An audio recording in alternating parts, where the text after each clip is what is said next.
This episode of Scandal Water contains adult themes and descriptions of violence. It is not intended for all audiences. Listener discretion is advised. Welcome to Scandal Water, where the tea is hot and the conversation lively. Your hosts, Candy And Ashley will discuss a peculiar story somehow related to the entertainment industry. This podcast might not change the world, but it just might satisfy your thirst for an intriguing tale. Oh, it's that time of day. Tune in and hear what the ladies say. It's time to bend your ear when the silver screen appears. Stories about the stage and screen and everything in between. So come on and join the fun. The curtain opens in 3, 2, 1. Hello, Ashley. Hello. It is a new month. It is. And we are starting a new theme. We are. Although technically not a new theme. No, it's a revisit. Our It first is. revisit, right? I think it is. Yeah. But what we're talking about, guys, is returning to what has far and away been our most popular theme ever. It's what we covered last September.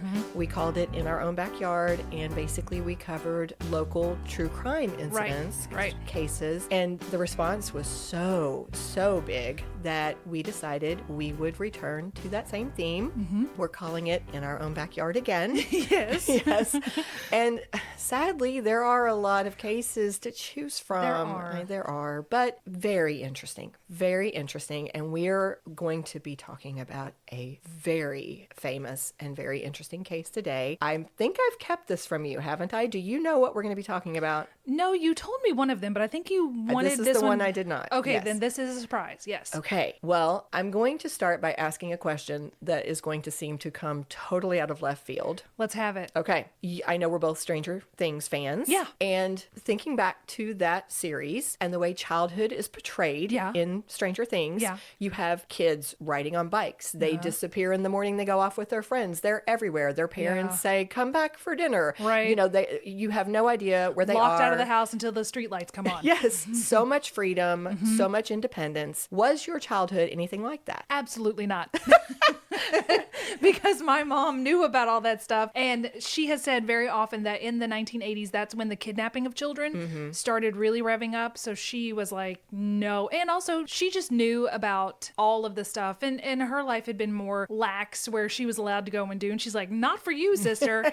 So no, we were had learned from experience. She had. And so we were watched very closely and not allowed to go or do, or it was just a fear. Kidnapping was a big fear in the 80s for her. Yes. You know, it's interesting because I hadn't really thought about this. Kirk had always talked about, he lived for a time, because he moved a few different places, but he had lived for a time in this cute little town in Indiana where it was a bit like Stranger Things. It was a bunch of boys on bicycles. They rode everywhere. They were down the street from a park. So much freedom. He kind of had that experience. And I was always like, well, I didn't. And suddenly, as I was driving in today, I was like, you know what? I lived in Louisville until I was 9, and I was in a subdivision. And I did have a bike in that subdivision. I did too. Yep. And I did have freedom to go. We would go down. There was a creek down the way, and we would go. The kids would go play in the creek together. I would ride my bike. My friend who went to school with me lived in a different part of the subdivision, and I would go visit her. And sometimes, without telling our parents, we would leave her home. Oh, absolutely And we would not. go into somebody else's house. Absolutely not.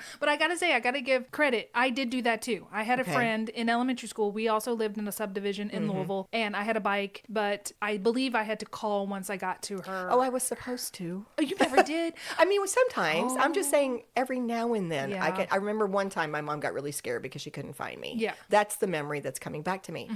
I moved to Indiana when I was 9, and we had a much more rural setting at that point. We lived on 10 acres of land. Our driveway alone was a mile long. Wow. Never rode a bike again. Very isolated in terms of... it's hard to ride a bike out here. It was a huge effort if I was ever going to see friends from that point on. So my experience, when I would think about it, I'd be like, no, I didn't have that kind of lifestyle. But you did. But I did until I was 9. So I ask all this because it leads us directly into this very sad... Is it a poor little kid that got kidnapped? It absolutely is. In fact, it's labeled as one of the most famous cases in the Louisville area. It's actually the oldest missing person case in Louisville history. Oh. And I suspect when I say her name, this may bring back memories. Do you know who I'm talking about? Not yet, no. Ann Gotlib. No, I don't know. Really? Yeah. Okay. When did she go missing? It was in the 80s. Yeah. Okay. Well, That might have been somebody my mom heard about then. probably. Yeah. I mean, very famous, and very, very sad. But I'm going to tell you that this is actually, I don't know. I think it's one of those cases that is very affecting. Every true crime case, I think, touches your heart. Yeah. Different elements of it just really hit home with you. And this one, I think, hits home for everybody because she was a child, very young. This idea of being kidnapped, I mean, that just really gets you. But for me, this all is going to take place. I'm going to give you all the details, of course, here in a minute. But this all takes place on Bardstown Road, where Bashford Manor Mall, what used to be, Yeah. is no longer there. Yeah. That is right down the street from Showcase Cinemas. Yeah. Are you familiar with these places? Yes. Yeah, when I was a kid, even though I grew up in Indiana, it was a big deal to go to Bardstown Road and go to Showcase Cinemas. And the fact that there was a mall down the street, that was a nice little setup there. Yeah, it was. Because you didn't have as many malls and movie theaters back in the day. So when I heard the details of where this took place, I'm like, you said, I know this place. yes, like this is a place that is personal to me. I mean, I've been here numerous times, you know. We are talking today about this case revolving around this sweet, beautiful young girl, Ann Gotlib. And I'm about to tell you all about it. Okay. Who was Ann? On June 1st of 1983, Ann Gotlib was a 12-year-old girl with curly red hair and freckles who stood at 5'1" and weighed all of 85 pounds.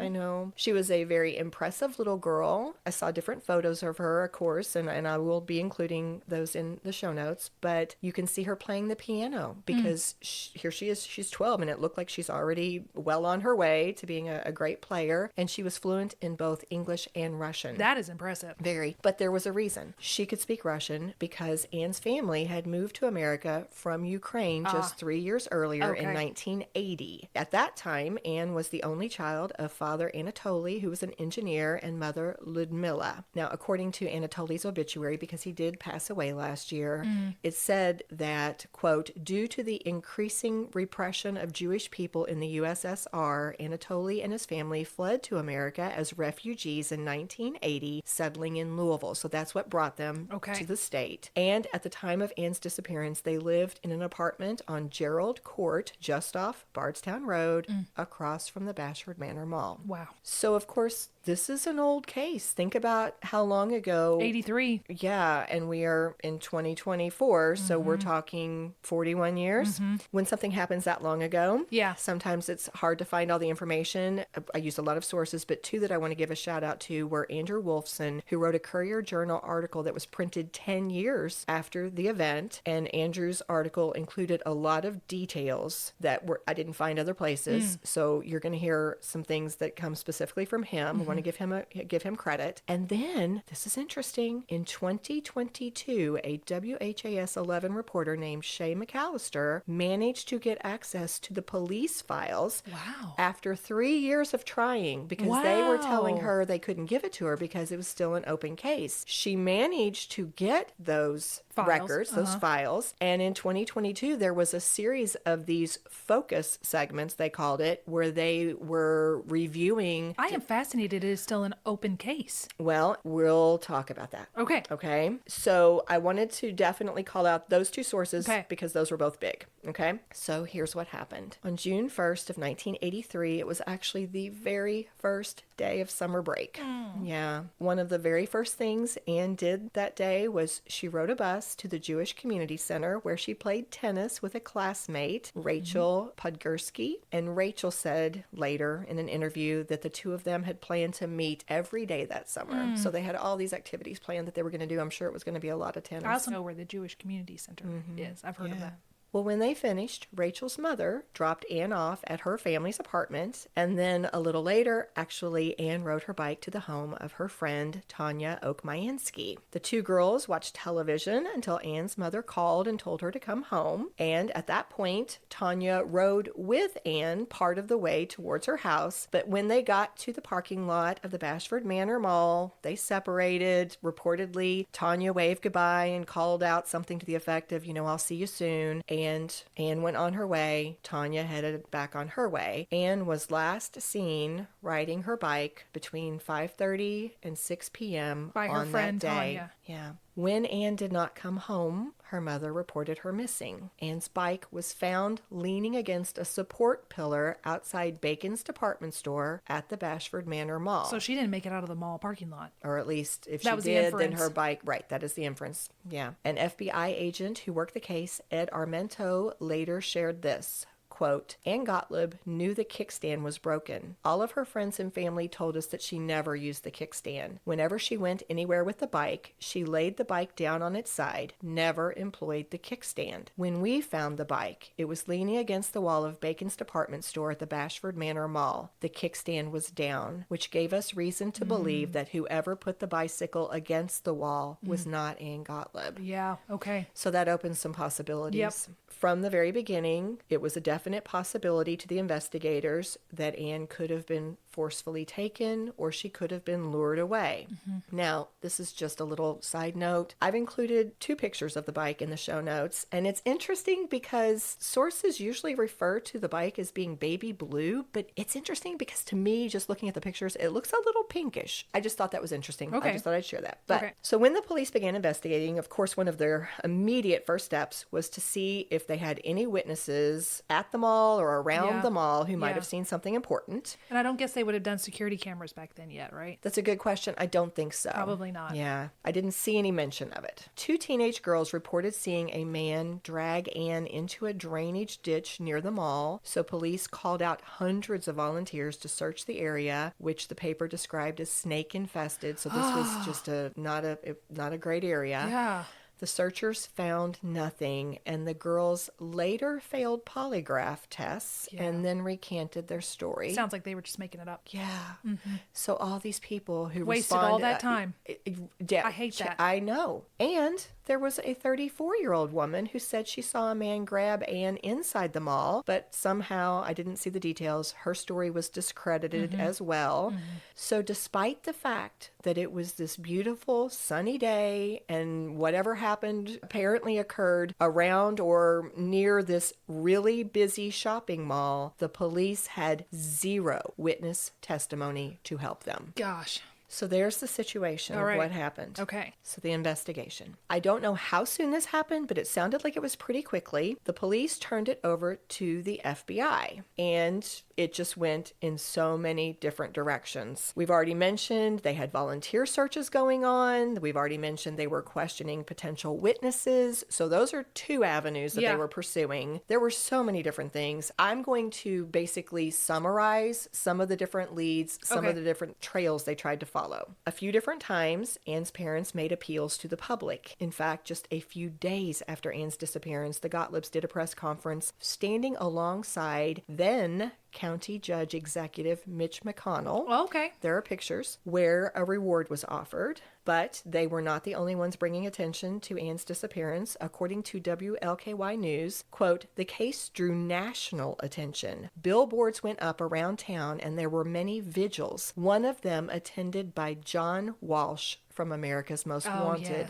Yes. So because of all this, an unbelievable number of tips came flooding in, not just in the weeks following Ann's disappearance, but literally for years afterwards, tips would be coming in. And they were all kinds of tips. For example, I saw mentions of people who would send in some little paper, some little picture they had ripped out of a magazine article or a picture they'd taken, and they would say, this girl in the magazine article looks like an older version of Ann Gotlib. And they would have to go and find that person. On the one hand, I mean, thanks for looking out, everybody. But on the other hand, it's like, it's too much. You know, how do you balance that? How do you balance between the public helping and interfering? I don't know the answer to that. And it's really hard because what if one of those What tips if one of was them's- legitimate? Yep, Yeah, yep. but they would try to follow everything. One of those tips about here's somebody who looks like Ann Gotlib led them to New York to Wow. literally find this model, and they could tell by facial, structure they didn't think it was her. But you have to but check. they checked and they went to New York and they found out definitively not Not her. her. Another tip that came in right away was somebody reported seeing a parked car with its trunk open in this deserted area near an open field. So that kind of a tip, of course, led to a very thorough search of that area, but they found nothing. They would have people calling in saying, I saw a girl riding a bike and she had curly red hair. They would try to track down people like that. We had tips. We had appeals to the Sightings. public. Right. Because Anne's parents had immigrated from Ukraine, where Anatoly worked as a mining engineer, and then in America he worked for a company that reportedly had links to the CIA, combined with the fact that the FBI had become so quickly involved in the case, some people were speculating that perhaps there might be some Soviet connection to Anne's disappearance. This is according to a 1993 Courier Journal article. They had to pursue that idea. Now, the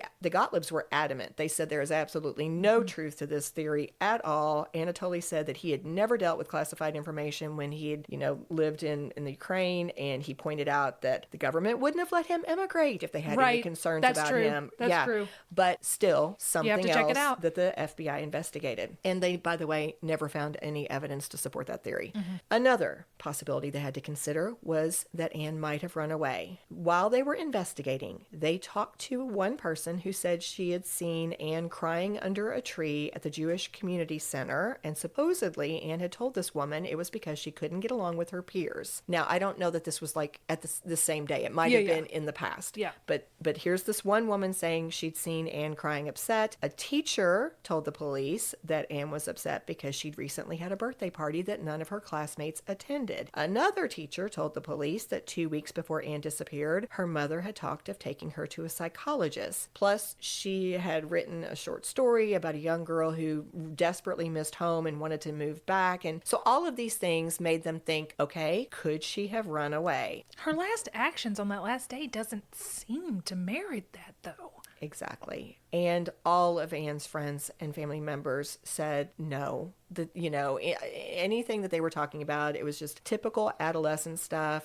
She, She had just hung out with two friends. Right. And she seemed to be looking forward to summer break. Her family had a trip planned to Michigan and Canada. She would seem to be looking forward to that. One of the detectives who worked the case pointed out how unlikely it was that a girl Anne's age could run away without leaving a single clue or trace of herself, and who would never, ever contact a single relative or friend, that doesn't make even any as sense. the years went by, right? Plus, they pointed out Anne had never run away before. She took no money, no possessions with her. All of this made it seem super unlikely. And her mother, Ludmilla, even said where they had come from, running away wasn't a thing. She didn't think that was even something that was in Her Anne's head. mind. Yeah. It didn't seem like a good possibility. However, a man named Lieutenant Bob Mathena did give a quote at one point that said, "It's not unusual for teenagers to run away, but it is unusual for them to disappear from the face of the earth." I don't think they really believed it, but they had to really discredit they had that to follow one. it. Yeah. Another thing they did to try to track Anne's whereabouts was use dogs. Sniffer dogs? Yes. Now, when they did, something really weird happened. What? I'm going to read this directly from Andrew Wolfson's newspaper article because I did think this was odd. 3 days after Anne disappeared, a police bloodhound picked up her scent near the drainage ditch and led detectives on a circuitous route that ended up beneath an open window in Fountain Square Apartments across from the mall. Inside, detectives were astounded to learn that the apartment belonged to Esther Okmayansky, the grandmother of Anne's friend Tanya. Yeah. Adding to the mystery, Okmayansky later said that Anne had never been to the apartment. FBI agents maintained that the dog simply made a mistake, that it was drawn to the window by the aroma of cooking food. No, those dogs don't do that. They know better. But Sergeant Malcolm Doozer, the dog's handler, said it was too immense a coincidence for the dog to have wound up at the home of a relative of Anne's companion. Dan Schaefer, supervisor of the kidnapping section in the FBI's Kentucky office, said the the Ochmayanskis were checked and cleared by the Bureau, Joe Anakin, a former county detective who worked on the case, believes that Ann left Louisville voluntarily. So they basically never went anywhere with that. Okay, so we had the two girls that said we saw her go into a drainage ditch, but they failed the polygraph. Then we have a bloodhound that catches a scent near a drainage ditch, but then it takes him to the grandmother of the last girl that she hung out with. Yeah, it's very odd. Very odd. Yes. So the last thing I'll cover in terms of the investigation in those early months might actually be the most notable. It's the suspects that they came up with, because they did have a list of people that were very strong suspects. There you go. Persons of interest. I like that better. They seem to think they had found the kidnapper within the first day of Ann's disappearance. On the same day that she went missing, just a few hours earlier, a man had molested a 10-year-old girl on the jogging track at the Jewish Community Center. And that same man had exposed himself to two 6-year-olds on a residential street a couple of miles east of the mall, either that same day or just in the very recent past. So the investigators thought, this is our guy. Yeah. So using descriptions from those victims, a police artist sketched a drawing of a man in his 40s wearing a floppy white golf hat and athletic shoes, and they started distributing that picture everywhere. 3 weeks later, thanks to witnesses who jotted down his license plate number, Jefferson County Police located that man who admitted to molesting the girl and exposing himself to those other children that day, I know, as well as to other crimes he had committed against children in the Kentuckiana area, but he adamantly denied having anything to do with Ann's disappearance. And then it turned out that he actually had a really solid alibi. So they decided he was not their guy. So not only did this lead turn out to be a bust, and they had spent all that time on it, but this situation actually ended up hindering Ann's case. Quoting from the Courier-Journal article, county police files, however, show that many of the tips police and FBI agents investigated for years after Ann's disappearance were based on the police sketch of this other man. Yeah. Dang. They did also have a few other persons of interest who rose to the top of their suspect pile. But not that grandma. No. I will say, years later, Ludmilla, and I think it was Ludmilla, it could have been she and her husband both, that was a point that they said was they did not feel like the Ochmayanskis were interrogated well enough. She maintained, I think they knew something more. I think so too. Well, I believe the bloodhound. My opinion, just me. That Me never alone. went anywhere else, but Okay. but that was something that she said years later. Okay, but back to these persons of interest. They had 3 in particular. I'm sure they had more, but there were 3 big ones, and they ended up having to set them aside because they had alibis or they couldn't find evidence, and so those just kind of fell by the wayside. And then time passed. Tips continued to come in, and of course they continued to follow up on them, but as they said in these different articles, they had no witnesses. They had no body, they had no financial motive, and they just didn't have much to work with other than tips. And so it was just really incredibly difficult to solve this case. So the case remained open, and 10 years passed, and then 20, and then 25. How horrible for the family. Oh, yeah. Was she their only child? Well, a year after her disappearance, they had another child. They had a son named Jacob. Okay. But it wasn't until 25 years had passed They got a hit? that the next big break in the okay. case came, which we're going to talk Oh, about you're gonna after make the me wait. break. Okay. There's not much we love more than spilling the tea with you every Tuesday, so we've decided to occasionally take a moment to thank a few of our supporters who help make this possible. Along with the fun, producing a weekly podcast also brings with it more time and expense than you might expect. Your financial generosity in becoming a member through Buy Me a Coffee, a very simple link found on our website, allows us to keep creating these episodes. We'd like to extend our deepest gratitude to one of our current members, Jennifer M. As a thank you, Jennifer and anyone else who becomes a Scandal Water supporter will receive perks like discounts on merch and access to exclusive bonus content, such as our minisodes. If you'd like to hear your name on that roster, visit us at www.scandalwaterpodcast.com. Until then, we lift our cup to you, Jennifer. Cheers! we are back from the break. So as the years passed, of course, they were devastated, but life kept moving on. Yeah. We've already said they had a son, Jacob, in 1984. They also moved to a different home not long after Ann disappeared, although they made it a point to keep the same phone number in case she would ever try to reach them. Good. And at the time that the article was written that I've referenced before, the one by Andrew Wolfson, that was 10 years in, right? 10 years after Anna disappeared. In 93. At that point, the Gotlibs still had Ann's bicycle in their garage. Now, I don't know if they still have it to this day. Gosh, modern day, you would swab that thing for DNA. Interesting point. Yeah. Well, over the years, they would continue periodically to try to bring attention to the case and, of course, to remember Anne in different ways, especially if it was a significant anniversary. One time it was planting a tree in her honor. And other times, it was a public ceremony. And that's what they did to mark the 25th anniversary of her disappearance, which occurred in June of 2008. Here's an excerpt from a Wave 3 report about the event. The Gotlibs added a plaque in front of the tree at Meredith Dunn Elementary School as friends, family, and members of the Exploited Children's Help Organization, or ECHO, looked on. Even as another anniversary passes, the Gotlibs say they still believe someday they won't have to mark this painful day anymore. We still hope for a miracle, said Ludmilla, because nothing short of a miracle can help solve all this and bring her back. The Gotlibs say they keep in contact with investigators about once a year, usually close to the anniversary of her disappearance.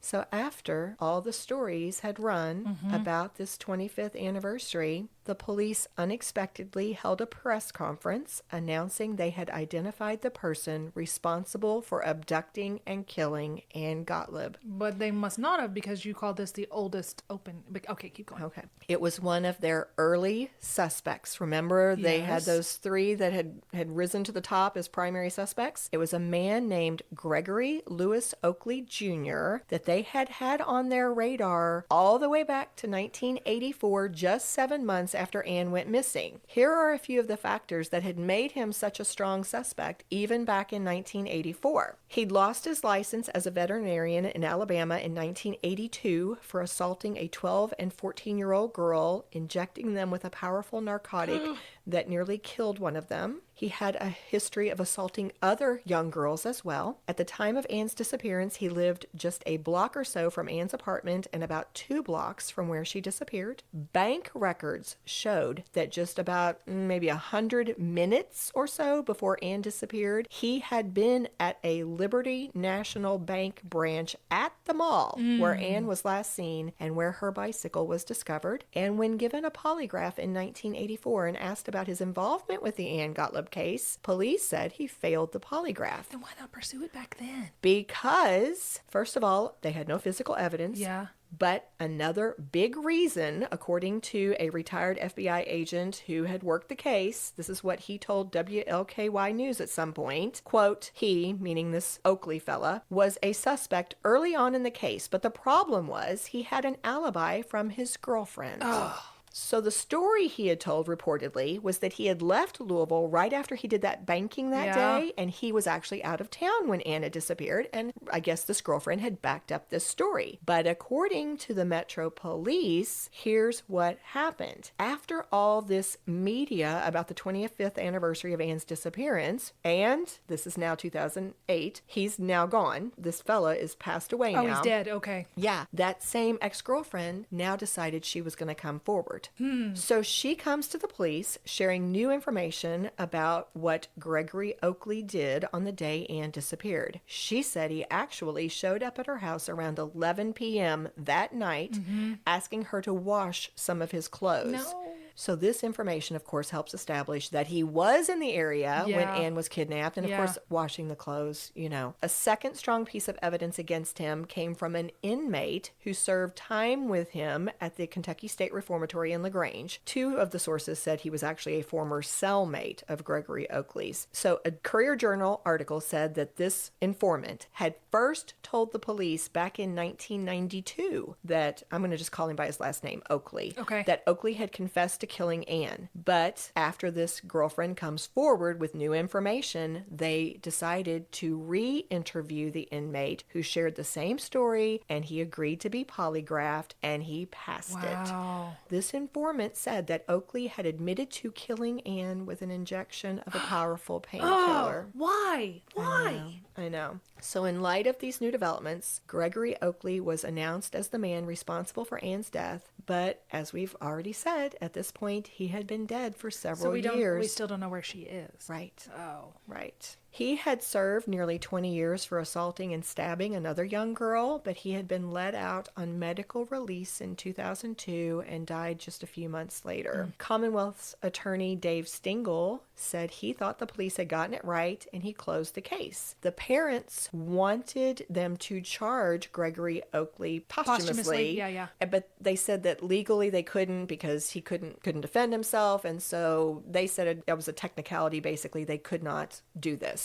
But it's just so tragic because, you know, I think that the police thought, well, this is it. We're giving the Gotlibs closure. But they did give some interviews after that time, after 2008, and they always maintained they didn't get the closure because they don't know where she is. She's still missing. Yeah. And that's the thing. She's never been found. In their minds, it was never definitively proven. Yeah. Because they also didn't have the case. Right. That Gregory Oakley abducted her. So it still felt unsolved to them. Yeah. Ludmilla told one reporter, "We still don't have anything. Any resolve, no grave to put flowers on." And as we said, Ann's dad, Anatoly, passed away last year with his daughter still missing to this day. As I was doing my research, I looked it up, and the Louisville Metro Police website still has a missing person notice showing this picture of 12-year-old Ann alongside an age-progressed photo to show how she might look today. She also remains on the list of missing children on the National Center for Missing and Exploited Children website. Wow. So, I mean, it's still, as we said, we started by saying it's the oldest missing person case in Louisville history, according to one of the news sources. So the one positive, I mean, it's just heartbreaking, but I wanted to end with something a little more uplifting. So here's something good that came from all of this. I'm going to read to you a quote from WHAS 11. Ann Gotlib lived just 12 years, but her case would have a lasting impact on other kids. It led to the creation of the National Center for Missing and Exploited Children, an organization founded by Ernie Allen, who was the former public safety director of Louisville. Quote, "Cases like the Ann Gotlib case here in Louisville helped awaken the nation that kids were vulnerable and kids were being victimized," Allen said. The center helped launch tools like Amber Alerts and sex offender registries, resources that are crucial to saving and protecting kids today. Wow. What a legacy. Yeah. Armchair psychologist. So that's the end, Ashley. It's so sad. I know. Absolutely tragic. It just touches your heart. It breaks your heart. You look at the pictures of her and she was just beautiful. She was just precious. But for the armchair, since this was kind of a surprise and then you've shared that you actually weren't familiar with it. Yeah. So just give me some of your thoughts. Some of my thoughts. I still, we talked about this off mic at the break. I still am a little bit like, what did that grandma and bloodhound and all that, why that? Because I still think the bloodhound picked up on something. So I wonder if there was her scent on some Tanya's clothes, and then Tanya went to her grandma. You know, you just don't know how if they had like a try on my jacket or something like that. And Here, then, you could have my shirt. yeah, you can, who knows what goes on. But yeah, that just makes no sense to me. And we always go, why? But what in the world? This horrible man just saw a girl on her bike and said, I think I want to inject her with something. What kind of weird compulsion, horrid thing is that? Well, I mean, I'm assuming he did other things as well. I don't want to talk about that. But But it's just, it's horrid. It's so disturbing that I mean. But I am to give her, like you said, a positive spin, the positive legacy. The National Center for Exploiting Missing and Exploited Children is huge. That is a huge thing. And the Amber Alerts, we all still get the Amber Alerts. Absolutely. And you were saying that when you were a child, you said your mom was very conscious of... Hey, now that I'm an adult, I do not blame her one bit. Right. I don't. But it didn't happen overnight. I mean, when I was young, Mom warned us about strangers. I mean, I heard about strangers. Stranger danger. But it wasn't like today. No. And it's because of things like Ann's case, it's because of organizations like the National Center for Missing and Exploited Children that now people are so much more aware. Which I'm glad of. Yeah, and that kids hopefully are so much more protected than they used to be. Hopefully, yes. Yeah. My heart breaks for the Gotlibs to go through all that time wondering. Without closure. Right. And never feeling 100% certain that the right person was captured and never getting their daughter back. Mm-hmm. Okay, so what can people learn? Let's talk about that. This whole month is going to be a downer. Let's just go ahead and say that up front, because we're going to be talking again about the true crime and the horrendous things that one person can do to another person. So what can we learn from this? What do you think? I'll throw it back to you. What do you, as a parent, what would you change now? Well, on the one hand, I think so many things have changed. Mm-hmm. I think we are so much more conscious of even phones track kids. Yes. You have so many more opportunities to communicate now. I think we're much more careful about where are you going to be, Yes. exactly who will you be with. It's so hard to tell a child, You can't do this? you can't be free, you Yeah. can't feel safe, you can't just play with your friends and be a child. But so I guess what it comes down to is, as a parent, trying to put all the parameters in place so that the child is protected without them feeling this anxiety or Yeah. this paranoia, because you don't want that either. Right. I mean, we want childhood to be fun and free and carefree. Would you say that within the right language, without scaring the child, do you tell them about cases like this and say, hey, mom may seem like paranoid or something, but there are things that are happening to kids. There was a line in The Incredibles that the mother says to the two kids, and I always thought this was really progressive of this kind of film. She says, and I'm going to get the quote wrong, but something along the lines, this is real life. These people will hurt you and they will kill you. To let the kids know, it's not here's why I'm this way. And I thought, wow, that's really amazing for this parent in a Disney movie to say to these kids, this is not a fantasy. This is real life. And this is what could happen if you don't listen to me and if you don't do this.